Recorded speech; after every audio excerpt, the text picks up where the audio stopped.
America, Israel और Iran के बीच युद्ध शुरू हुए 49 दिन बीत चुके हैं और 40 दिनों की लंबी लड़ाई के बाद 8 अप्रैल को अमेरिका ने सीज फायर का ऐलान भी किया।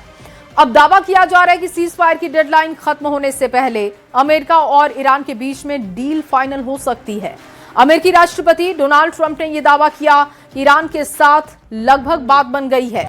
ईरान जिन मुद्दों पर पिछले 2 महीने से अड़ा हुआ था उस पर भी समझौते के लिए राजी हो गया है, यानी ईरान ने यू टर्न ले लिया है।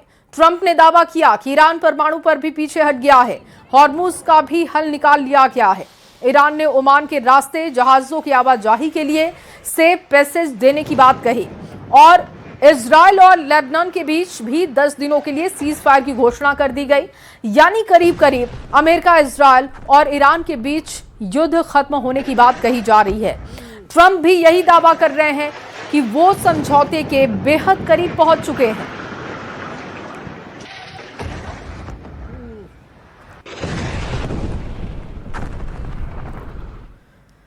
और वहीं ईरान के खिलाफ अमेरिका ने अब एक नई जंग का ऐलान कर दिया है। खबर है कि ईरान को सबक सिखाने के लिए ट्रंप प्रशासन बैंकिंग सिस्टम को टारगेट करने वाला है, यानी ऑपरेशन एपिक फ्यूरी के बाद अब ईरान पर ऑपरेशन इकोनॉमिक फ्यूरी का प्रहार होने वाला है। दिखाते हैं आपको इसी पर खास रिपोर्ट।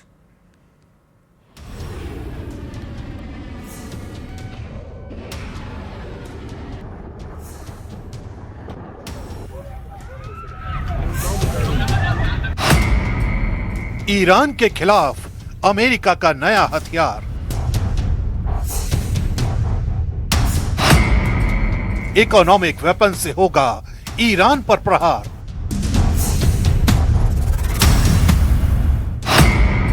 दुश्मन पर दबाव बनाने की घातक रणनीति। ऑपरेशन इकोनॉमिक फ्यूरी की तैयारी।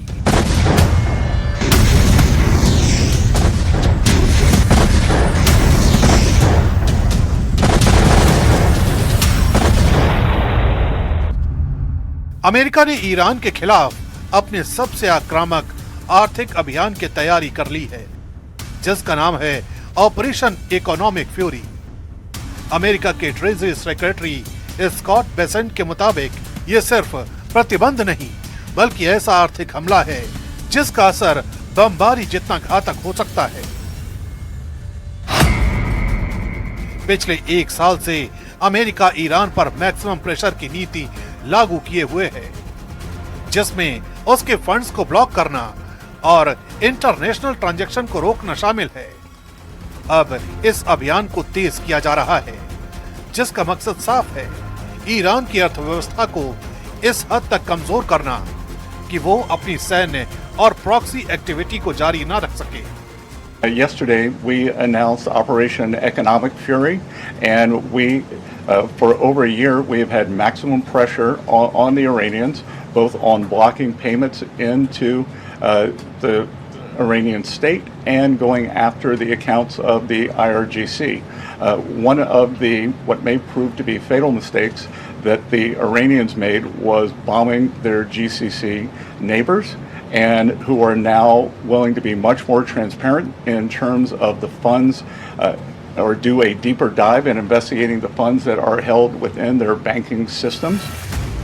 इस पूरे ऑपरेशन का सबसे खतरनाक हथियार है सेकेंडरी सैंक्शन। ट्रंप प्रशासन ने दुनिया के कई देशों को चेतावनी दी है कि अगर वे ईरान से तेल खरीदते हैं या उसके पैसे अपने बैंकों में रखते हैं तो उन्हें अमेरिकी फाइनेंशियल सिस्टम से बाहर कर दिया जाएगा। इसका मतलब है कि कोई भी देश वैश्विक व्यापार में बड़ी मुश्किल में फंस सकता है। चीन, यूएई, हांगकांग और ओमान जैसे देशों पर इसका सीधा दबाव है। ये रणनीति इसलिए असरदार मानी जाती है क्योंकि अमेरिकी डॉलर सिस्टम पर पूरी दुनिया की निर्भरता है और उससे कटना किसी भी देश के लिए आर्थिक झटका साबित हो सकता है। We have told countries that if you are buying Iranian oil, that if Iranian money is sitting in your banks, we are now willing to apply secondary sanctions, which is a very stern measure, and the Iranians should know that this is going to be the financial equivalent of what we saw in the kinetic activities. America का दावा है कि Iran की हालिया सैन्य गतिविधियों ने उसके खिलाफ माहौल को और मजबूत कर दिया है।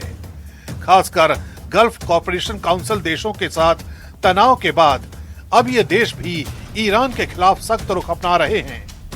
पहले जहां ये देश तटस्थ नजर आते थे, अब वे अपने बैंकिंग सिस्टम में मौजूद ईरानी फंड्स की जांच के लिए तैयार हैं। अमेरिका इसी मौके का फायदा उठाकर एक बड़ा फाइनेंशियल नेटवर्क तैयार कर रहा है, जो ईरान की मनी सप्लाई को ट्रैक और ब्लॉक करेगा। यानी ये सिर्फ अमेरिका का ऑपरेशन नहीं, बल्कि एक अंतरराष्ट्रीय आर्थिक घेरेबंदी बनती जा रही है। इस ऑपरेशन का एक बड़ा टारगेट है IRGC। अमेरिका का आरोप है कि यही संगठन ईरान की सैन्य और प्रॉक्सी गतिविधियों को फंड करता है। पिछले 1 साल में अमेरिका ने IRGC से जुड़े कई खातों को ब्लॉक किया है और उनके अंतरराष्ट्रीय फाइनेंशियल नेटवर्क को तोड़ने की कोशिश की है। अब इकोनॉमिक फ्यूरी के जरिए इस दबाव को और बढ़ाया जाएगा। अगर IRGC की फंडिंग रुकती है तो ईरान की बाहरी ऑपरेशन चलाने की क्षमता पर सीधा असर पड़ेगा।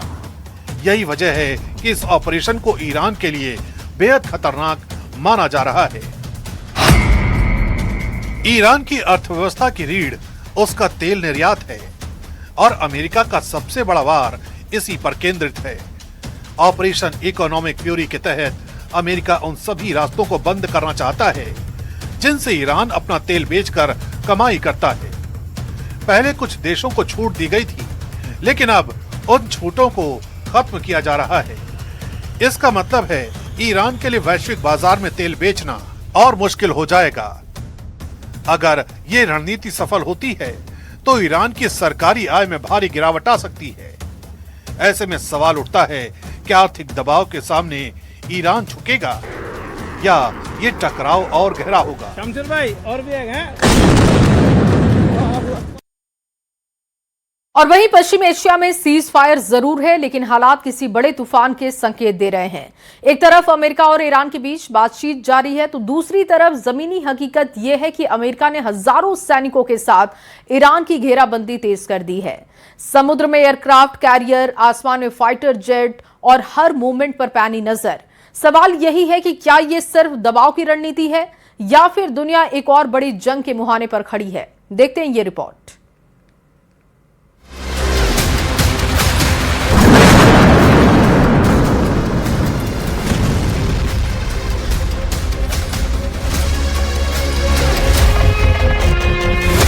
ईरान के खिलाफ अमेरिका का बहुत बड़ा plan.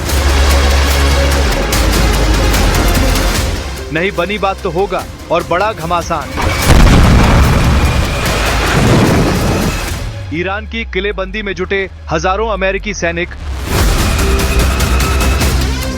Abraham Lincoln strike group के नौसैनिकों ने संभाली कमान। इस वक्त दुनिया की नजरें पश्चिम एशिया की हर हलचल पर टिकी है। भीषण बारूदी जंग के बाद भले ही इस वक्त सीज फायर है, लेकिन जो खबरें छन छन कर बाहर आ रही हैं, वो साफ इशारा कर रही हैं कि जरूर कुछ बहुत बड़ा होने जा रहा है। इसे ऐसे ही समझा जा सकता है कि बातचीत के इस दौर के बीच हजारों अमेरिकी सैनिकों ने ईरान की किलेबंदी शुरू कर दी है। अमेरिकी सेंट्रल कमांड के मुताबिक हजारों अमेरिकी सैनिक इस मिशन में एक्टिव हो चुके हैं, जिनमें करीब 5000 सैलर्स और marines USS Abraham Lincoln carrier strike group से जुड़े हैं। अरब सागर में लगातार फ्लाइट ऑपरेशंस चल रहे हैं और ईरानी बंदरगाहों की ओर आने जाने वाले जहाजों पर कड़ी निगरानी रखी जा रही है। इस तैनाती का मकसद सिर्फ मौजूदगी दिखाना नहीं, बल्कि एक मजबूत समुद्री नाकाबंदी लागू करना है।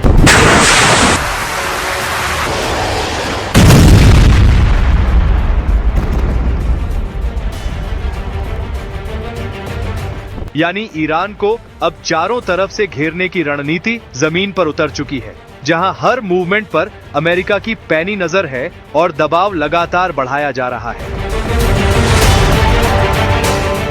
USS Abraham Lincoln carrier strike group America की सबसे ताकतवर नौसैनिक ताकतों में से एक माना जाता है। इस ग्रुप में एक न्यूक्लियर पावर्ड एयरक्राफ्ट कैरियर के साथ कई गाइडेड मिसाइल डेस्ट्रॉयर्स और क्रूजर शामिल होते हैं, जो एक साथ मिलकर समुद्र में चलते फिरते एयरबेस की तरह काम करते हैं। इस पर तैनात फाइटर जेट्स किसी भी वक्त लंबी दूरी तक स्ट्राइक करने की क्षमता रखते हैं। अरब सागर में इसकी मौजूदगी सिर्फ सैन्य ताकत का प्रदर्शन नहीं, बल्कि एक स्पष्ट रणनीतिक संकेत है कि अमेरिका किसी भी स्थिति में तेजी से कार्रवाई करने के लिए तैयार है और पूरे इलाके में उसकी पकड़ मजबूत हो चुकी है। यही नहीं, अमेरिकी राष्ट्रपति डोनाल्ड ट्रंप के निर्देश पर पेंटागन पश्चिम एशिया में हजारों अतिरिक्त सैनिक भेज रहा है। इन सैनिकों में नेवी के सैलर्स और मरीन फोर्स शामिल हैं, जो आने वाले दिनों में क्षेत्र में पहुंचेंगे। पहले से ही करीब 50,000 अमेरिकी सैनिक वहां तैनात हैं और अब यह संख्या और बढ़ने जा रही है।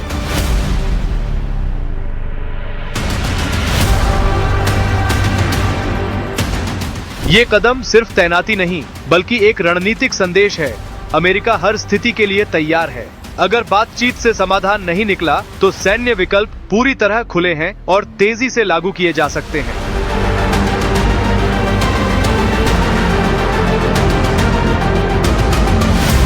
इस सैन्य तैनाती का सबसे अहम हिस्सा है समुद्री ताकत का प्रदर्शन।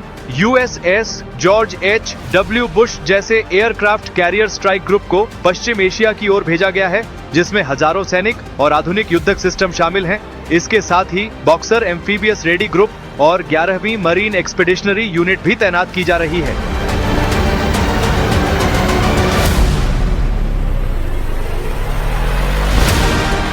इनका मकसद सिर्फ मौजूदगी दिखाना नहीं, बल्कि जरूरत पड़ने पर तुरंत कार्रवाई करना है। खासकर स्ट्रेट ऑफ हॉर्मुज जैसे रणनीतिक इलाकों में ये तैनाती एक तरह की समुद्री नाकाबंदी का संकेत देती है, जो ईरान की आर्थिक और सैन्य गतिविधियों पर सीधा असर डाल सकती है।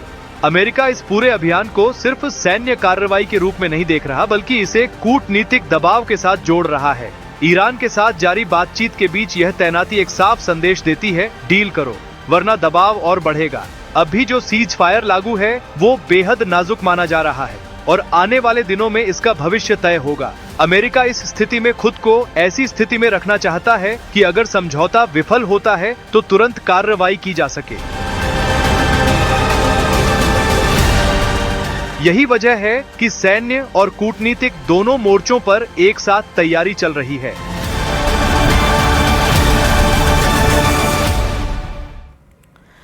और भले ही अमेरिका और ईरान के बीच सीज फायर चल रहा हो, लेकिन दूसरी तरफ इजरायली सेना लेबनान में मौजूद हिजबुल्लाह लड़ाकों को कुचलने पर उतारू है।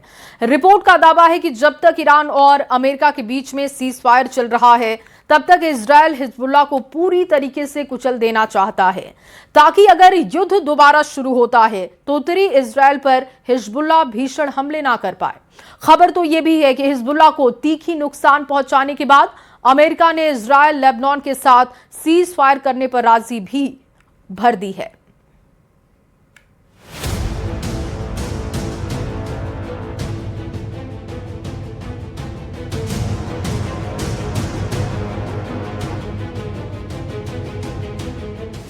दक्षिण लेबनान में इजरायली सेना के ऑपरेशन अगले 24 घंटे के अंदर या तो हिजबुल्लाह को पूरी तरह कुचल देगा, या फिर नेतन्याहू के ग्राउंड ऑपरेशन वाले ख्वाब चकनाचूर हो जाएंगे।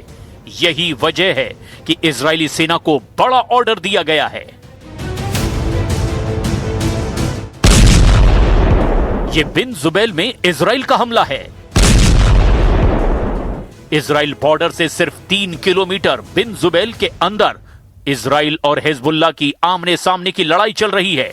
यहां हिजबुल्लाह का फुल एंड फाइनल हिसाब करना ही अब इजराइल का मकसद है। इसीलिए नेतन्याहू ने पूरी ताकत झोंक दी है। दक्षिण लेबनान में नेतन्याहू ने 5 डिवीजन फौज उतार दी है। एक डिवीजन यानी 10 से 15 हजार सैनिक, और 5 डिवीजन फोर्स का मतलब है 50 से 70 हजार सैनिक।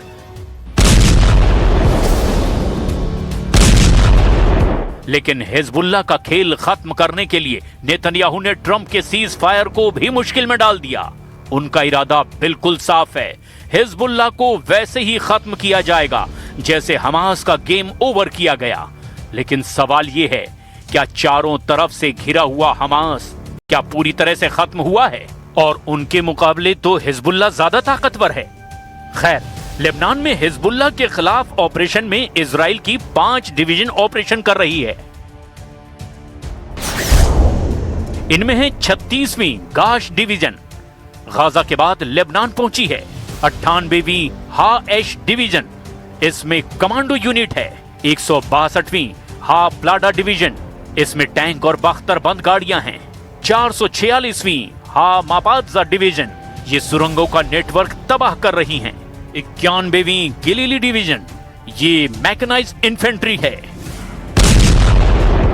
सबसे ज्यादा फोकस बिन जुबैल पर है। इसे ही नेतन्याहू हिजबुल्लाह के खिलाफ पहला बड़ा किल जोन बनाना चाहते हैं। बिन जुबैल को इजराइल ने चारों तरफ से घेरने का दावा किया है और बीच में हिजबुल्लाह के सैकड़ों लड़ाके फंसे हुए हैं, ऐसा इजराइल बता रहा है। कई जगह सरेंडर की भी बात सामने आई, लेकिन इसका कोई वीडियो जारी नहीं किया गया। במקביל נתתי אתמול הנחיות לצה"ל להמשיך לעבות את אזור הביטחון. ידידינו האמריקנים מעדכנים אותנו כל הזמן על המגעים שלהם עם איראן. המטרות שלנו ושל ארצות הברית זהות. इजराइल के सैनिकों ने लेबनान का बॉर्डर तोड़कर कई मोर्चे खोले हुए हैं। दक्षिण लेबनान के अंदर ऑपरेशन काफी तेज चल रहा है। इजराइल के विमान ऊपर से बम बरसा रहे हैं और जमीन पर उसकी फौज एक एक कोने को खंगाल कर हिजबुल्लाह को खत्म कर रही है। लेकिन नईम कासिम के लड़ाकों ने जो किया है, उसने इयाल जमीर को भी सिरदर्द देना शुरू कर दिया है। हिजबुल्लाह ने दावा किया कि उसने इजरायली सेना पर जबरदस्त पलटवार किया है।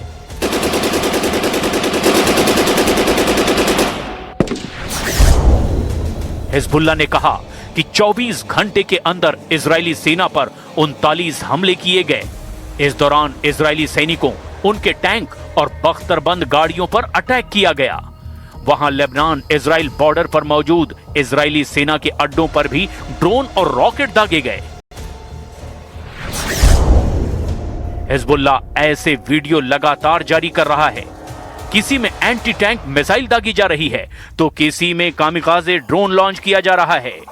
वीडियो में नेतन्याहू को चैलेंज करके बताया जा रहा है कि हिजबुल्लाह सरेंडर नहीं करेगा, बल्कि सिर पर चढ़कर अटैक करेगा। हिजबुल्लाह की फायर पावर को देखकर इजरायली फौज भी हैरान है। उसे लग रहा था कि हिजबुल्लाह को पिछले 2 सालों में जितना मारा है, उसके बावजूद वो कैसे उठकर पलटवार कर रहा है।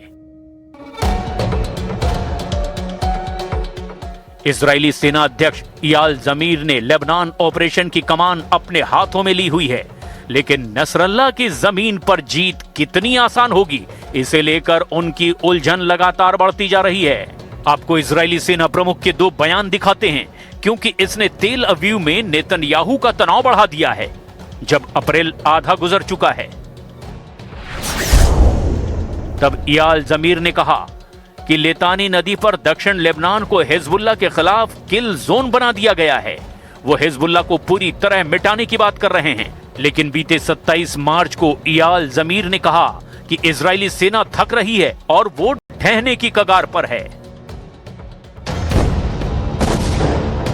इसमें कोई शक नहीं कि हिजबुल्लाह फाइट बैक कर रहा है। उसने अब ईरान से मिले अर्श ड्रोन का इस्तेमाल भी शुरू कर दिया है। ये ईरान का बनाया हुआ ड्रोन है जो खाड़ी देशों में अमेरिकी अड्डों पर मौत बनकर टूटा है और अब इजरायली अड्डों पर अटैक कर रहा है। 2020 में ईरान ने इस ड्रोन को पूरी दुनिया के सामने लाया था और इसी दौरान ये ड्रोन हिजबुल्लाह को भी भेज दिया गया। अर्श 2 एक कामिकाजे ड्रोन है जो शाहिद 136 से भी ज्यादा खतरनाक है। ये 150 किलो वॉरहेड के साथ 2000 किलोमीटर की रेंज तक मार कर सकता है। ईरान से टेक्नोलॉजी मिलने के बाद अब हिजबुल्लाह ये ड्रोन लेबनान में ही बना रहा है। कई रिपोर्ट्स बताती है कि उसके पास ऐसे हजारों ड्रोन हैं। हिजबुल्लाह और ईरान को एक साथ रोकने के लिए अब इजराइल ने नया प्लान बना लिया है। במקביל כוחותינו ממשיכים להכות בחיזבאללה. הלחימה מתמקדת בבן ג'בייל. אנחנו עומדים להכריע את בן ג'בייל. אנחנו עומדים בעצם לחסל את המעוז הגדול הזה של חיזבאללה. नेतन्याहू के डबल फ्रंट वाले प्लान को जनरल जमीर ने भी मंजूरी दे दी है।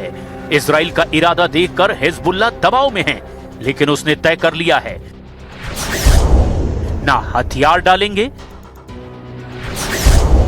ना समझौता करेंगे। अब इजराइल से सिर्फ युद्ध करेंगे और लेबनान को इजराइल से आजाद कराएंगे। हिजबुल्लाह की कसम सीधे नेतन्याहू को चैलेंज है कि इजराइल को ही सीज फायर करना होगा।